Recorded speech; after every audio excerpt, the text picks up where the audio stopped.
Session.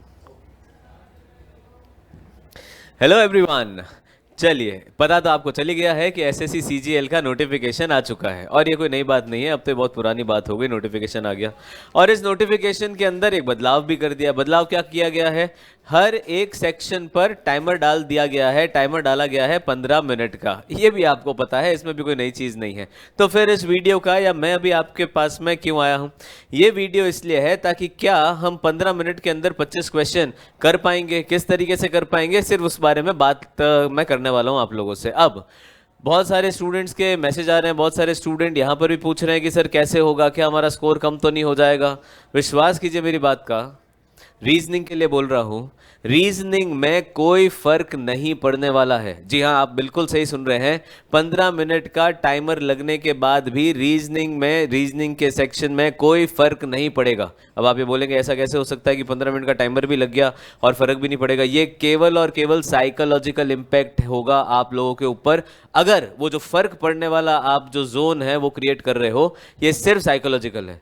वाकई में आप पहले भी रीजनिंग को इतना ही टाइम देते थे, जाने अनजाने, लेकिन इतना ही टाइम देते थे। अब कैसे इतना टाइम देते थे वो मैं अभी इस पूरे वीडियो के अंदर समझाने वाला हूं। किस तरीके से हम, या हमारी अब स्ट्रैटेजी क्या रहने वाली है, वो भी हम एक्सप्लेन करेंगे ताकि ये साइकोलॉजिकल इंपैक्ट ना हो। बात समझना, आप पहले भी वही काम करते थे, अभी भी आप वही काम करेंगे, बस साइकोलॉजिकल इंपैक्ट ना हो, इसलिए ये वीडियो आप लोगों के लिए है और इंपॉर्टेंट है, एंड तक देखना। सबसे पहले तो मैं ये बात कर देता हूं कि कैसे फर्क नहीं पड़ेगा। देखो हमारे पास में कितने सेक्शंस हैं, 4 सेक्शन है। पता है आप लोगों को क्या क्या सेक्शन है हमारे पास में है? सबसे पहले इंग्लिश, उसके बाद में है, नहीं इंग्लिश नहीं, पहले तो मैं जीके शुरू करूंगा। जीके के बाद में है इंग्लिश के बाद में है रीजनिंग और रीजनिंग के बाद मैथ्स। मैं इसको इसी हायरार्की के अंदर सेट करता हूं। अब हमारे पास में टोटल है 60 मिनट, क्वेश्चन है हमारे पास में 100। ये भी बात आपको पता है, कोई नई चीज नहीं है।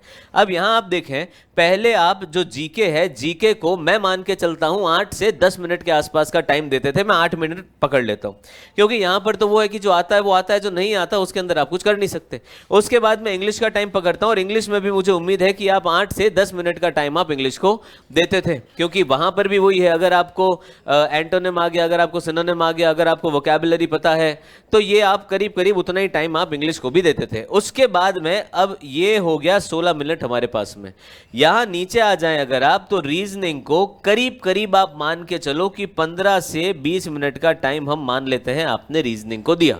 तो सर यहां पर अगर मैं 16 मिनट मान लूं, और यहां पर 16 और 10 26 मिनट मान लूं, 5 और पकड़ लो, 31 मिनट के आसपास का टाइम बनता है आपके पास। अब यहां पर जब हमारे पास में 31 मिनट या 35 मिनट भी पकड़ लो, 35 मिनट यहां पर खत्म हो गए। 30 से 35 मिनट की मैं बात कर लेता हूं, 30 से 35 मिनट यहां पर खत्म हो गए। तो ये जो मैथ्स वाला पार्ट था, इस मैथ्स वाले पार्ट को आप लोग कम से कम 30 मिनट्स का टाइम देते थे।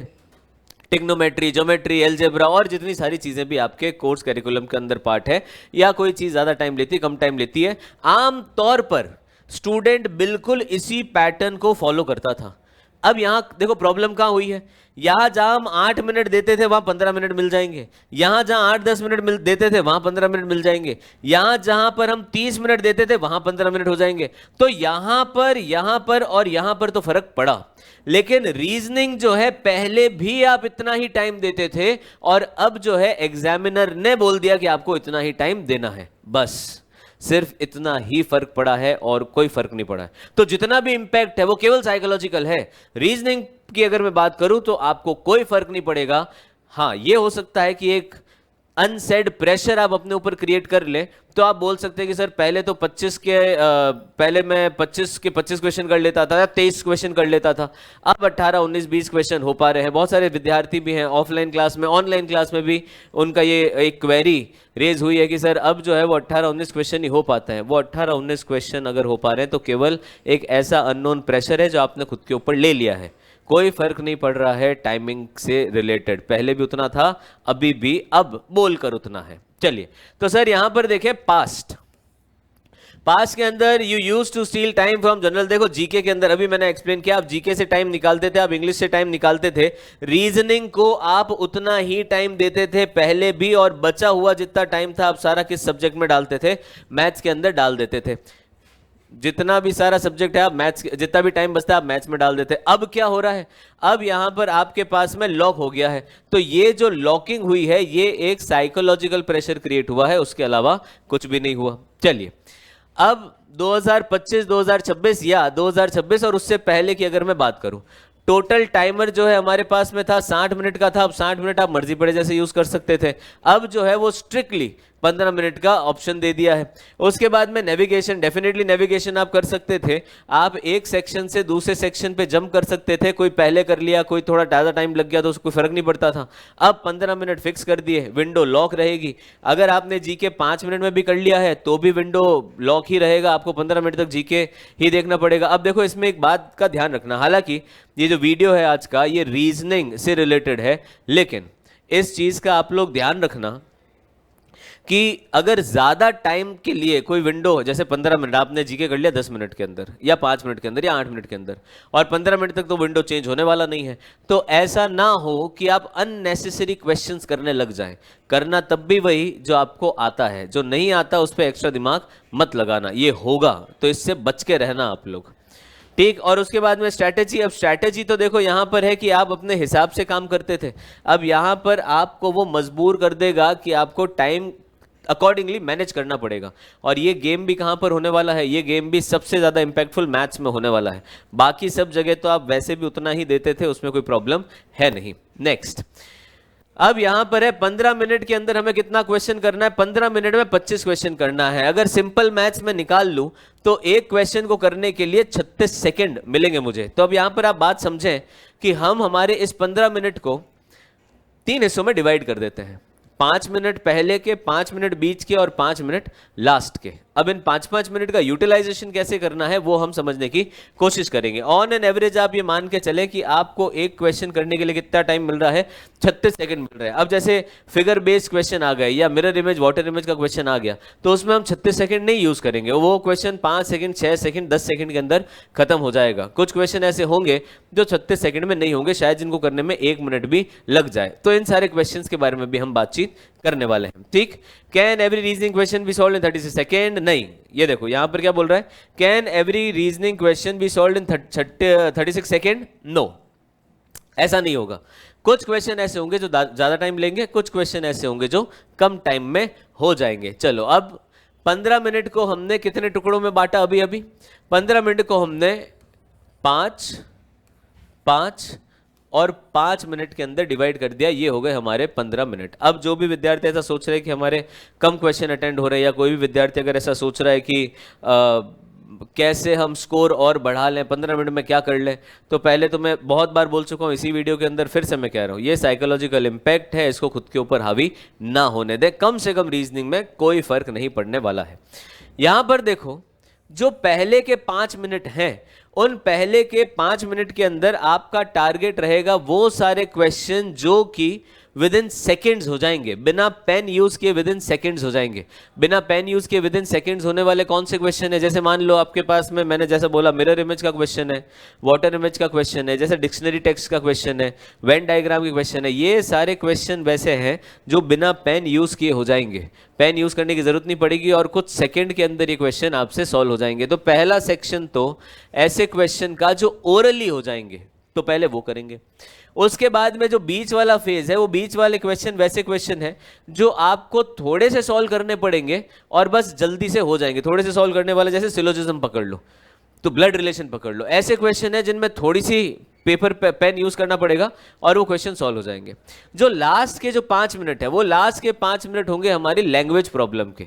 अब लैंग्वेज प्रॉब्लम देखो, रैंकिंग हो गया या ब्लड रिलेशन हो गया, ये भी लैंग्वेज है, लेकिन यहां पर मैं पर्टिकुलरली लैंग्वेज प्रॉब्लम इसलिए मैंने टर्म यूज किया कि यहां वो सारे क्वेश्चन होंगे जैसे पजल हो गया, सिटिंग अरेंजमेंट हो गया, या कंक्लूजन टाइप के क्वेश्चन हो गए, स्टेटमेंट और कंक्लूजन, अजम्पशन, आर्ग्यूमेंट, ऐसे क्वेश्चन हो गए। ये वाला सेक्शन उन क्वेश्चन के लिए रखा जाएगा। अब इन सब चीजों को बिल्कुल इसी तरीके से आपको अप्लाई करना है। अगर आपने पहले ये वाला सेक्शन उठा लिया, मान लीजिए आपने पहले पजल उठा ली, तो पजल उठाई और आप पजल बनाने में लग गए, अगर वो पजल थोड़ी ट्रिकी हुई तो वो आपका टाइम ज्यादा ले लेगी, और अगर आपका टाइम ज़्यादा ले लिया तो आपका पीछे बचा हुआ पूरा पेपर गड़बड़ हो जाएगा। इसके बारे में भी अभी बात करेंगे कि किस तरीके से हम इसको अप्लाई किया जा सकता है, कैसे अप्लाई कर सकते हैं। देखो, अगर मैं इसकी बात करूँ ना कि कैसे अप्लाई किया जा सकता है, तो यहाँ पर आप एक चीज़ समझें कि आपके पास में 5-5 मिनट का टाइम है। जैसे मान लीजिए 15 मिनट हमने डिसाइड कर लिया। अब इस 15 मिनट को हमने तोड़ लिया 3 हिस्सों के अंदर। पहला वाला पहले 5 मिनट का, दूसरा और तीसरा 5 मिनट। अब ये जो 3-5 मिनट है हमारे पास में, सबसे पहले हमने टफ चीज उठा ली या हार्ड चीज उठा ली। जैसे हम लैंग्वेज प्रॉब्लम बोल रहे हैं, ये लैंग्वेज प्रॉब्लम उठा ली। अब देखो क्या हुआ हमारे पास, आपको पता है जो इंटरफेस है वो किस तरह का होता है। यहां पर आपके पास में क्वेश्चन लिखे, एक साइड में आपके पास में क्वेश्चन होगा सारा, और एक साइड में वो होगा नंबर कि आपने कितने क्वेश्चन अब तक किए हैं। ऐसा हमारे पास में एक इंटरफेस होगा। अब यहां पर मान लीजिए आपने पहले पजल उठा ली। पजल के अंदर 3 क्वेश्चन आए या 5 क्वेश्चन आए, एग्जाम्पल के लिए ले रहा हूं मैं, 2 क्वेश्चन आए या 3 क्वेश्चन आए या 3 या 5 क्वेश्चन आए।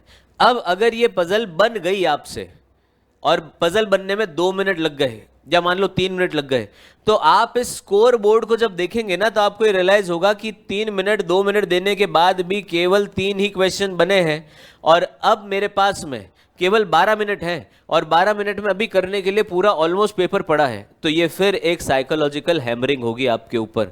आपका दिमाग जो है 2 हिस्सों में बट जाएगा। एक कि चलो पेपर करने पे फोकस करते, दूसरा टाइम चला गया, टाइम वेस्ट हो गया, अब कैसे सारे क्वेश्चन करेंगे।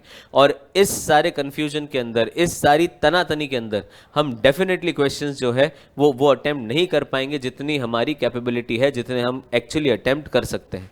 तो सही सिलेक्शन क्वेश्चन का बहुत इंपॉर्टेंट है, और वो मैंने आपको बाइफरकेट करके बता दिया है। तो इस चीज का हम ध्यान रखने वाले हैं। तो ये जो चीज है, सबसे पहले वो क्वेश्चन करेंगे जो बहुत जल्दी हो जाएंगे, दूसरा वो क्वेश्चन करेंगे जो मीडियम डिफिकल्टी के हों, और तीसरे टाइप के क्वेश्चन वो जो बहुत ज्यादा टाइम लेने वाले हैं।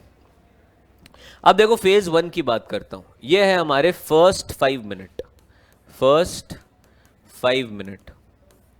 इन फर्स्ट 5 मिनट के अंदर हमें वो क्वेश्चंस करने हैं जो करीब करीब 20 से 25 सेकंड के अंदर हो जाएं। सर ध्यान रखना आप सब लोग, पहला फेज वो फेज जहां पर सारे क्वेश्चन कितने टाइम में हो जाने चाहिए, 20 से 25 मिनट के अंदर हो जाने चाहिए। और ये 20 से 25 मिनट में होने वाले क्वेश्चन कितने बनेंगे, कम से कम 15 क्वेश्चन बनेंगे। देखो एग्जाम्पल कौन कौन सा है यहाँ पर, एक तो सीरीज का क्वेश्चन हो गया, उसके बाद में ऑड वन आउट हो गया, उसके बाद क्लासिफिकेशन हो गया, डायरेक्शन हो गया। आप यहाँ पर रैंकिंग भी ऐड कर सकते हैं, रैंकिंग ऑर्डर भी ऐड कर सकते हैं, आप यहाँ पर वेन डायग्राम भी यूज ऐड कर सकते हैं, और भी ऐसे बहुत सारे चैप्टर्स हैं। अब सारे 35 चैप्टर है, उनको इतना अलग अलग बाइफरकेट नहीं करूंगा। डिक्शनरी टेस्ट हो गया हमारे पास में, अल्फा न्यूमेरिक सीरीज हो गई हमारे पास में, अल्फाबेटिकल ऑर्डर हो गया हमारे पास में, बहुत सारे चैप्टर्स हैं। तो पहले वो सारे चैप्टर्स हम करेंगे जिनका जो है 20 से 25 सेकेंड के अंदर क्वेश्चन सॉल्व हो जाता है। तो सबसे पहली चीज तो ये हो जाएगी। आज इसमें कोई बहुत ज्यादा स्ट्रैटेजी या बहुत ज्यादा दिमाग लगाने की जरूरत नहीं है, बस देखते ही क्वेश्चन बन जाएगा। ऐसे वाले क्वेश्चन हमारे पहले 5 मिनट के अंदर होंगे। ये है हमारा फर्स्ट 5 मिनट। सेकेंड फेज है अगला 5 मिनट। सेकेंड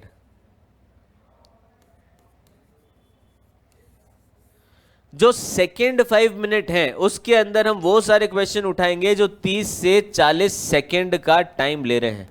सॉल्व होने में कितना टाइम ले रहे हैं, एक क्वेश्चन सॉल्व होने में कितना टाइम ले रहा है, 30 से 40 सेकंड का टाइम ले रहा है। और इसके अंदर हमारे पास में देखो क्या आ जाएगा, कोडिंग डिकोडिंग आ जाएगा, ब्लड रिलेशन आ जाएगा, सिलोजिज्म आ जाएगा, और इसी तरह के लैंग्वेज प्रॉब्लम के क्वेश्चन आ जाएंगे। अब मैं यहां पर इन पर्टिकुलरली उन चैप्टर्स का नाम क्यों नहीं लिख रहा हूं, क्योंकि इसको पकड़ के नहीं बैठना है। हो सकता है सिलोजिज्म का कोई ऐसा क्वेश्चन आ जाए जो आप 10 से 15 सेकंड के अंदर खत्म कर लो। हो सकता है ब्लड रिलेशन का कोई ऐसा क्वेश्चन आ जाए, जैसे इंडिकेटिव टाइप के क्वेश्चन होते हैं, इंडिकेटिव टाइप के क्वेश्चन की किसी तस्वीर की तरफ इशारा करते हुए कहा कि ये जो है मेरे दादा के इकलौते बेटे का इकलौता बेटा है, कि अच्छा ये तो मेरा ही फोटो है, तो हम डायरेक्ट आंसर टिक कर देते हैं माई सेल्फ। तो ये वाला क्वेश्चन तो 10, 12 सेकंड, 15 सेकंड में हो गया।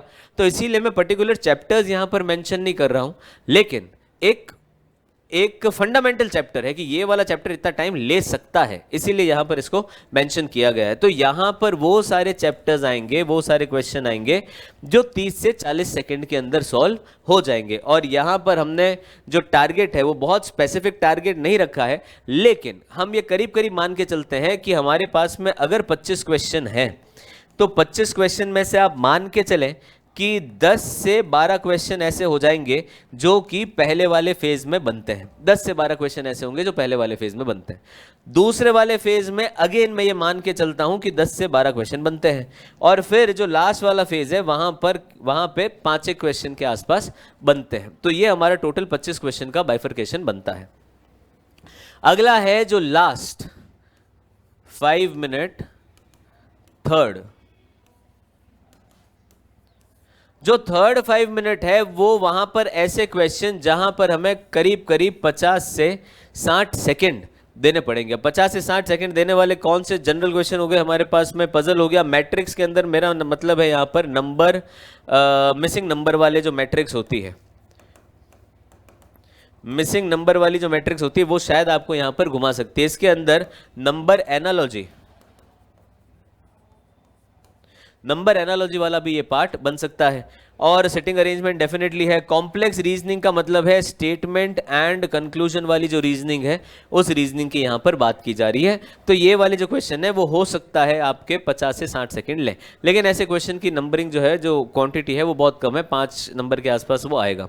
तो ये एक बहुत बेसिक स्ट्रेटेजी है जिसको फॉलो करके आप अपने पूरे पेपर को अलग अलग करके सिंक्रोनाइज कर सकते हो कि आपको पहला टाइम कहाँ देना है, कितना देना है, किस तरीके से देना है, दूसरा टाइम कहाँ कितना और किस तरीके से, और तीसरा वाला टाइम कहाँ पर। तो अगर आप ये कर लेंगे तो आपको 25 में से 25 करने से कोई नहीं रोक सकता। ठीक, चलो। Be aware of ego track, ये सबसे डेंजरस है। इस चीज से आप सबको बच के रहना है। कैसे सबको बच के रहना है? मान लीजिए मैं ऐसा मानता हूं कि सिलोजिज्म जो है वो मेरा फेवरेट सब्जेक्ट है, फेवरेट टॉपिक है, फेवरेट चैप्टर है, और सिलोजिज्म का आज तक कोई ऐसा क्वेश्चन नहीं हुआ जो मैंने गलत किया हो, या मैं सिलोजिज्म क्वेश्चन ना करूं, ऐसा पॉसिबल ही नहीं है। लेकिन अगर कोई ऐसा क्वेश्चन आ गया, चाहे रीजनिंग में आ गया, चाहे इंग्लिश में आ गया, चाहे मैथ्स में आ गया, कोई ऐसा क्वेश्चन आ गया जो आपसे नहीं बन पा रहा या आप उलझ गए, अब ये किसी भी तरीके से हो सकता है, शायद हो सकता है वो दिन नहीं हो आपका, या हो सकता है वो टाइमिंग प्रेशर की वजह से नहीं हो रहा हो। अगर आप किसी क्वेश्चन में उलझ रहे हो तो सर अपने साथ में ना एग्ज़ाम सेंटर में वो बोलते हैं ना, पेन लेके जाओ, पेपर लेके जाओ, आईडी कार्ड लेके जाओ, आधार कार्ड वो लेकर जाओ, अपना एडमिट कार्ड लेकर जाओ, ये सारी चीज़ें लेकर जाओ। अपना ईगो घर पे रख के जाओ। ईगो को घर से अपने साथ में लेकर नहीं आना। नहीं बन रहा एक्सेप्ट करो, नहीं बन रहा छोड़ दो। आपने सॉल्व किया, नहीं बन रहा छोड़ दो उसे। सबसे इंपॉर्टेंट चीज़ है ये जो टाइमर सेट हुआ है ना, ये टाइमर इसीलिए सेट हुआ है ताकि ये जो अंदर से जो खूबी है ये बाहर निकाली जा सके। छोड़ दो, चीज़ों को छोड़ना आना चाहिए। I will spend 2 minute on the sitting arrangement, I have to finish it. ये है आपका ईगो, फंस जाओगे इसके अंदर। नहीं बन रहा छोड़ दो। स्मार्ट तरीका क्या होगा? The system doesn't care about your ego, it only counts correct answer. आपने क्या किया, क्या नहीं किया, कितने डेडिकेशन के साथ आप लगे रहे, अपनी ईगो को पकड़ के बैठे रहे, और फाइनली 2, 5, 6 मिनट लगाने के बाद में आपने 3-4 क्वेश्चन बना लिए। आपको भी बाद में पछतावा ही होगा, आपको कोई खुशी नहीं मिलने वाली है।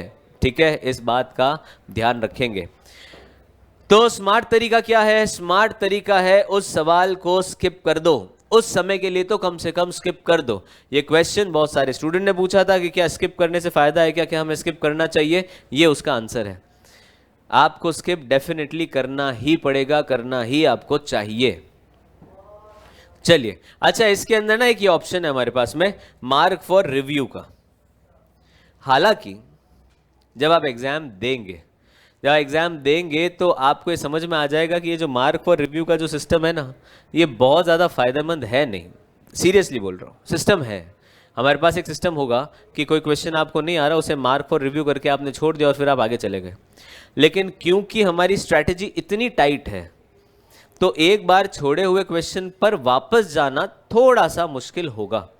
फिर भी हम मार्क फॉर रिव्यू करके डाल सकते हैं। अगर कुछ सेकंड हमारे पास में बच गए तो हम वापस उस क्वेश्चन पे आ जाएंगे, उसे सॉल्व करने की कोशिश करेंगे। तो ये वाला हम कर सकते हैं, इसमें कोई प्रॉब्लम है नहीं। लेकिन इसके भरोसे नहीं रहना हमें। देखो, मैंने कल भी आपको एक बात बताई थी। क्या बात बताई थी वो मैं आपको अभी वापस से एक्सप्लेन कर दूँ। अच्छा, कल मैंने क्लास में बोली थी, मैं वो बात वापस से आपको एक्सप्लेन कर देता हूँ एक बार। इतनी चीज समझ में आ गई ना, ईगो के ट्रैप में नहीं फंसना। चलो, तो मैं आपको एक बात बता देता हूँ, ये वाली चीज जो मैं आपको समझाऊं ये तो इतनी ज्यादा इंपॉर्टेंट नहीं लग रही। उससे इंपॉर्टेंट चीज एक और है जो मैं आपको समझा देता हूँ, जो कि मेरे हिसाब से शायद ये जो स्ट्रैटेजी है इससे ज़्यादा इम्पॉर्टेंट है। मैं क्या करने वाला था यहाँ पर, फिल कलर करके इसको वाइट कर देते हैं, ठीक है। ओके, एक सेकंड, ये हो नहीं रहा, चलिए कोई बात नहीं, इतना इम्पोर्टेंट भी नहीं है ये। आप ये समझें कि हमारे पास में ये जो ईगो का ट्रैप है, क्या करना है हमें, स्किप करना है। अभी स्किप करने के बाद में मार्क फॉर रिव्यू वाला पॉइंट था, मार्क फॉर रिव्यू भी करके क्या फ़ायदा या किस तरीके से हो सकता है हमारे पास में, आप चीज़ समझें। मान लीजिए ये क्वेश्चन है हमारे पास, ये क्वेश्चन के अलग अलग पार्ट हो गए। अलग अलग पार्ट कैसे हो गए?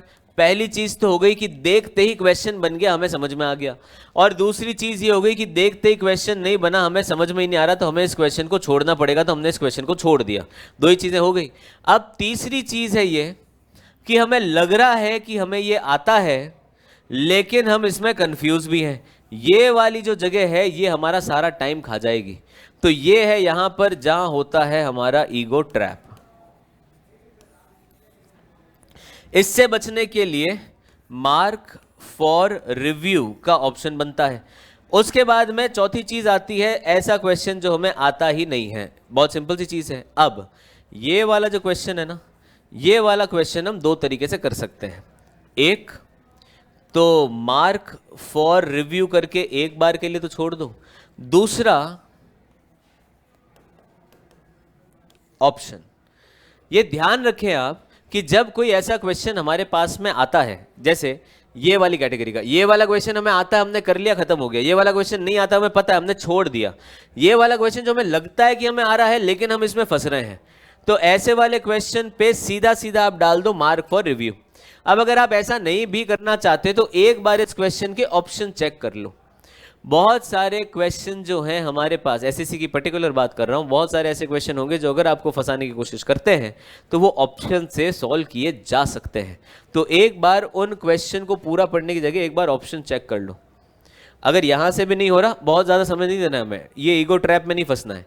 तो ये वाला क्वेश्चन पढ़ा, हमारे पास जो क्वेश्चन ऐसा होगा ना, पढ़ते ही समझ में आ जाएगा। तो अगर ये वाली कैटेगरी ऑफ क्वेश्चन ऐसा हुआ जहां पर हमें मार्क फॉर रिव्यू में ऐसा लगा कि अब तो ये बन नहीं रहा, एक बार ऑप्शन चेक कर लो, तब भी नहीं बना, छोड़ दो उसे उसमें फंसने की जरूरत नहीं है। अब जब मैं ये आपको बात बोल रहा हूं, ये सारी जब मैं आपको बात बोल रहा हूं कि ये ऐसा करो, इसके नीचे जो बेस है, वो बेस किस चीज का है? वो बेस है मेरे पास में तीन चीजों से बना हुआ। सबसे पहली चीज है नॉलेज, दूसरी चीज है हमारे पास में एक्यूरेसी, और तीसरी चीज है स्पीड। ये जो स्पीड है, ये पेपर सॉल्व करने की स्पीड नहीं है, ये स्पीड है डिसीजन लेने की, कि कब किस समय और कितना जल्दी हम डिसीजन ले लेते हैं। क्योंकि डिसीजन में लेट किया तो फिर काम गड़बड़ हो जाएगा। अब यहाँ पे सारा खेल जो है वो स्पीड का है, और स्पीड आपका मतलब पेपर सॉल्व करने की स्पीड नहीं, आपके डिसीजन लेने की स्पीड। ये बहुत इंपॉर्टेंट है, इस बात का ध्यान रखिएगा। तो जब हमारे पास में नॉलेज और एक्यूरेसी है तब हम ये सारा गेम कर सकते हैं। अगर नॉलेज ही नहीं है, नॉलेज मतलब सब्जेक्ट की बेसिक नॉलेज ही नहीं है, तो फिर ये सारी स्ट्रैटेजी बहुत कोई काम आने वाली नहीं है। लेकिन अगर हमें सब्जेक्ट की नॉलेज है, बेसिक नॉलेज है, फंडामेंटल नॉलेज है, फिर हमारी क्वेश्चंस की एक्यूरेसी भी है, तब हम ये गेम खेल सकते हैं। मतलब अब बहुत पर्टिकुलर हो गया है। अब ये जो खेल है, ये जो एग्ज़ाम है, जो गेम है, इसमें वही टिक सकता है जिसने बहुत नेट प्रैक्टिस की हो। अगर कोई ऐसा ही कि हाँ चलो ठीक है एग्ज़ाम दे के देख लेते हैं, वो वाला गेम अब यहाँ पर नहीं होगा, बिल्कुल भी नहीं होगा। चलो, तो ये वाली तो ऑप्शन ट्रिकिंग स्ट्रैटेजी है, खत्म हो गई है। तो exam hall dashboard dos and don'ts. तो सबसे पहले तो हमारे पास में ऐसा टाइमर था कि 60 मिनट का टाइमर लगा हुआ है, अब 1 घंटा होगा तभी हमें पता चल जाएगा। लेकिन हमने क्या किया है, हमारे पेपर को 5-5 मिनट के 3 टुकड़ों में बांट दिया। तो ऐसा हर क्वेश्चन करने के बाद में टाइमर देखने की जरूरत नहीं है। हमारा टाइमर बिल्कुल उसी तरीके से चलेगा, जब 5 मिनट खत्म हो गए अब चेक कर लो, फिर 5 मिनट हो गए, अब चेक कर लो। तो 5-5 मिनट के अंदर ही हमें वो देखना है, बार बार हमारा जो ध्यान है वो उस घड़ी के ऊपर नहीं जाना चाहिए। तो do not check the clock every second. क्या देखो, क्या करना है तो हमने कर लिया, क्या नहीं करना है सबसे पहले तो यही चीज, बार बार घड़ी मत देखो, क्योंकि बार बार घड़ी अगर आप देखेंगे ना तो पैनिक क्रिएट होगा। अच्छा, पैनिक भी क्यों क्रिएट होगा? घड़ी जो है वो सीधी नहीं चलती, घड़ी चलती है उल्टी। 15 मिनट जो है, पहले तो 15 मिनट दिखाएगा नहीं, जैसे ही सेक्शन शुरू हुआ वो 14 मिनट 59 सेकेंड ही दिखाएगा। तो ये तो एक सबसे बड़ी प्रॉब्लम है। अच्छा, उसके बाद में 13 second, 13 minute, 12 minute, 10 minute, 11 minute, वो ऐसा उल्टा चलता रहेगा। तो हम रिलेट भी बहुत मुश्किल से कर पाते हैं। तो हमारा सारा फोकस एग्जाम, वो पेपर देने पे होना चाहिए, ये घड़ी देखने पे नहीं होना चाहिए। Do not read puzzle from top to bottom. Sir, puzzle की अगर मैं बात करूं तो ये उतना सटीक तो नहीं बैठता। कॉम्प्रिहेंशन रीडिंग ठीक है, अलग बात है, लेकिन हमें सबसे पहले क्वेश्चन पढ़ लेना है कि क्वेश्चन में वो पूछ क्या रहा है। तो हमारा सारा फोकस जो है क्वेश्चन पर होना चाहिए। पूरी पजल बनाकर हमें कोई मेडल नहीं मिल रहा। हमारा फोकस किस पे होना चाहिए? क्वेश्चन पे, क्या पूछा जा रहा है। जहां पर वो आंसर निकल जाएगी, अच्छा ये पूछा जा रहा है, वहां पर पजल हमारी सगी नहीं है। ठीक है। Do not satisfy your ego. Sir, ये तो मैंने पहले ही बोल दिया, ये बहुत डेंजरस है, इसको तो घर पे छोड़कर जाना। क्या करना चाहिए? ये तो 5-5 मिनट के अंदर आप देख लो एक बार। उसके बाद में identify the question chapter type first 5 second. बिल्कुल सही बात है, आप सबसे पहले तो क्वेश्चन ही देख लो। अब जैसे वेन डायग्राम क्वेश्चन है तो इसमें दिमाग लगाने की जरूरत नहीं है, लेकिन आपको लग रहा है कि पजल का क्वेश्चन है तो फिर उसे छोड़ दो, वो बाद में करेंगे। मार्क फॉर रिव्यू डाल दो या स्किप कर दो, जो कर दो, बाद में करेंगे। उससे पहले उस क्वेश्चन को नहीं करना है। जिस क्वेश्चन का जो टाइमर या जो फेज हमने डिसाइड किया है, हर क्वेश्चन उसी फेज में होना चाहिए और इसी की आपको रेगुलर प्रैक्टिस करनी पड़ेगी। और फिर let the multiple choice option guide you. Definitely yes. जब आप वो तीसरी कैटेगरी वाले क्वेश्चन पे आ जाए कि हाँ आता तो है लेकिन शायद थोड़ा सा फंस रहा हूँ, ऑप्शन चेक कर लो कि ऑप्शन से बन रहा है क्या नहीं बन रहा, उसे स्किप कर दो, दूसरे वाले क्वेश्चन पे चलो। छोड़ना आना चाहिए, सबसे इंपॉर्टेंट वही है। चलिए, अब क्या करें और कैसे करें? तो सबसे पहला जो टाइम है वो है बेस बिल्डिंग का टाइम।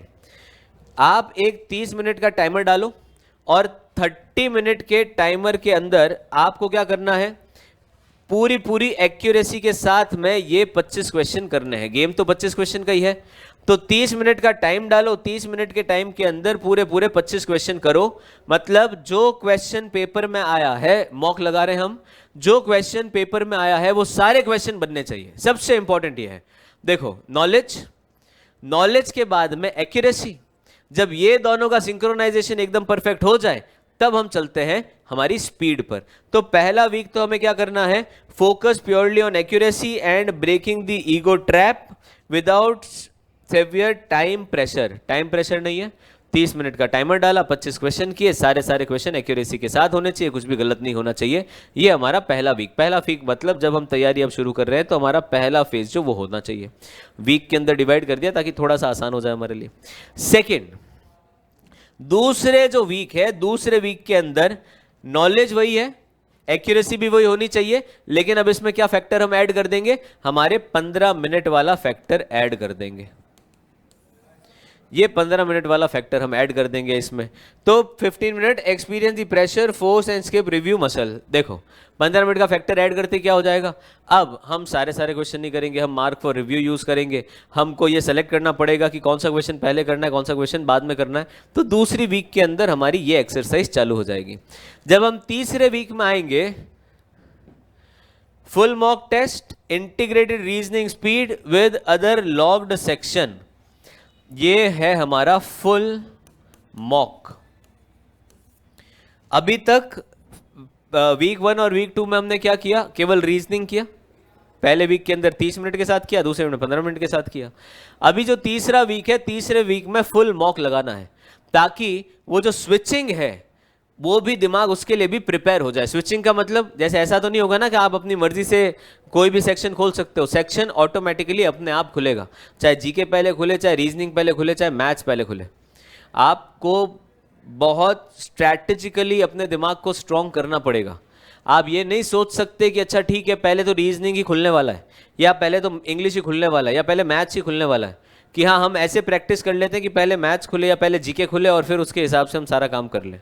कोई भी सेक्शन पहले खुल सकता है, तो हमारे दिमाग को उसी तरीके से प्रिपेयर हमें रखना पड़ेगा। ठीक, तो थर्ड वीक हम कंप्लीट मॉक देंगे। Fourth week pure analysis. अब प्योर एनालिसिस का मतलब ये हो गया कि आपको ये अब ध्यान रखना है कि कौन सा सेक्शन कितना टाइम ले रहा है। वो तो है ही कि 15 मिनट ही है, उसमें तो दिमाग नहीं लगाना। लेकिन आपका उस 15 मिनट के अंदर कौन सा सेक्शन है जो बहुत वीक है, कौन सा ऐसा सेक्शन है जिस पे आपको ज़्यादा मेहनत करनी है। जैसे मान लीजिए मैंने आपको बोला कि वेन डायग्राम जैसा क्वेश्चन है, वो 10 से 20 सेकंड के अंदर खत्म हो जाना चाहिए, लेकिन आपको 30 सेकंड लग रहे हैं उसके लिए, तो यहाँ पर मेहनत की जा सकती है। जैसे सिलोजिज्म का कोई क्वेश्चन है और हमने उसके लिए 10 से 20 सेकंड का या 25 सेकंड का टाइमर सेट किया है, लेकिन अब उसमें आपको 30 सेकंड, 35 सेकंड, 40 सेकंड लग रहे हैं, इस पे काम किया जा सकता है। ऐसा है कि कोई पजल है और वो पजल आपको 2-2 मिनट लग रहे हैं सॉल्व करने में, जबकि हमने जो टाइम सेट किया वो 50 से 60 मिनट का किया है, तो वहां पर हम दिमाग लगा सकते हैं। क्या ये बात समझ में आ रही है? तो यही सारी चीज़ों का सारा गेम है। डन। चलो अब उसके बाद में टूल किट है, स्ट्रेटेजी है, ये सारी चीज़ें तो हमारे काम की नहीं है, हमारे काम की है बस ये चीज़, यहाँ तक की ही, यहाँ तक का जो गेम है बस वो ही हमारे काम का है। और उससे पहले की अगर मैं बात करूं तो पहले की बात में जो सबसे इंपॉर्टेंट चीज है वो है ये अगर आप एक बार कर ली और ये अगर चीज आपने एक बार समझ ली तो बाकी सारी चीजें आपको ऑटोमेटिकली समझ में आ जाएगी। 25 के 25 क्वेश्चन होने लग जाएंगे, कम टाइम के अंदर होने लग जाएंगे। स्ट्रैटेजी बिल्ड करना बहुत इंपॉर्टेंट है। अब जो गेम है वो ऐसा नहीं है कि 1 मिनट का टाइम है और खेला हो बे, अब ऐसा नहीं होगा। आपको बिल्कुल स्ट्रैटेजी के साथ में काम करना पड़ेगा। तो आप डेफिनेटली 15 मिनट में 25 क्वेश्चन, रीजनिंग की मैं बात कर रहा हूं, अनडाउटेडली कर पाएंगे। ठीक है, चलो आज की ज्ञान की कक्षा यहीं समाप्त करते हैं। धन्यवाद है आप सभी का।